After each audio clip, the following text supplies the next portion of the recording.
देवेंद्र फडणवीस साहेबांना सुपारीबादचा अर्थ सांगितल्यानंतर आता नरेंद्र मोदी साहेबांना हुकुमशहाचा अर्थ सांगणं गरजेचं झालंय. कारण तुम्हाला सांगतो, सोनम वांगचुक नावाचा एक माणूस जंतर मंतरवरती अन्न त्यागासाठी बसलेला आहे. आता त्याची मरणाची वाट ही सरकार बघतीये. कशासाठी सांगतोय तुम्हाला? कारण GD अग्रवाल नावाचा एक असाच व्यक्ती 111 दिवस अन्न त्यागासाठी बसला होता. कशासाठी? की गंगा शुद्धीकरण झालं पाहिजे. परंतु त्याचा विचार सरकारने केला नाही. त्याला एवढं भयानक इग्नोर केलं.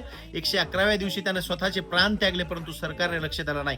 तेच सोनम वांगचुक सोबत यांना करायचंय. कारण ही हुकुमशाही आहे. हुकुमशाहीचा अर्थ काय असतो? विरोधकांचा आवाज दाबायचा.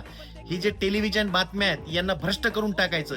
जे इंडिपेंडंट मीडिया आहे त्यांना बंद करून टाकायचं. जे लोक बोलतायत त्यांना जेलमध्ये टाकलं, आणि जे लोक ज्यांना जेलमध्ये टाकता येत नाही त्यांना इग्नोर कसं करायचं हे सध्याच्या परिस्थितीमध्ये चालू आहे. सरकारचा इगो एवढा मोठा आहे, नरेंद्र मोदी साहेबांचा इगो एवढा भयानक मोठा आहे की ते त्याची दखल सुद्धा घ्यायला तयार नाही.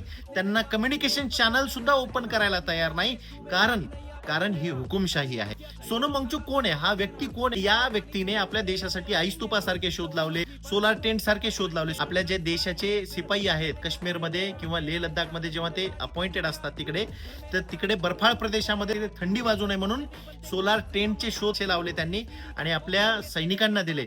आणि अशा व्यक्तीसाठी जर तुम्ही एक कम्युनिकेशन चॅनल ओपन करू शकत नाही आणि जे दिवस रात्र धर्माधर्मामध्ये तेढ निर्माण करण्याचा प्रयत्न करतात, जाती जातीला तोडण्याचा प्रयत्न करतात, त्या लोकांना तुम्ही डोक्यावर घेऊन फिरताय. याचा अर्थ तुम्हाला आंदोलनाची भाषा आता जमत नाही हे तुम्ही जनतेला दाखवून देताय. एक टाइम मी काँग्रेसला चांगलं म्हणायला तयार आहे आज, कारण अन्न आंदोलनाच्या वेळेस काँग्रेसचे पूर्ण सरकार तिथे जाऊन बसले होते. आपल्या महाराष्ट्राचे तत्कालीन मुख्यमंत्री विलासराव देशमुख सुद्धा त्या स्टेजवरती जाऊन अण्णा हजारेंना कन्व्हिन्स करत होते.